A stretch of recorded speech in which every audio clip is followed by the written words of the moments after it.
तुर्की में कार में होने वाले बम धमाके में 8 पुलिस एहलकार जख्मी हो गए।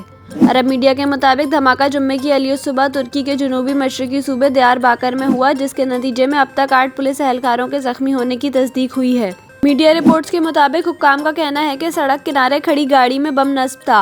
गाड़ी में सुबह 5 बजे के करीब धमाका हुआ, जिसकी जद में करीब से गुजरने वाली पुलिस वैन भी आई। सूबाई गवर्नर के दफ्तर की जानिब से जारी बयान में कहा गया है कि धमाके के नतीजे में कोई शदीद जख्मी नहीं हुआ, ताहम पुलिस की बस में सवार 9 सिक्योरिटी एहलकारों को अस्पताल मुंतकिल किया गया है। तुर्क वज़ीर दाखिला का कहना है कि धमाके के बाद 2 मशकूक अफराद को हिरासत में लिया गया है, जिन पर धमाके की सहूलतकारी का शुबा है।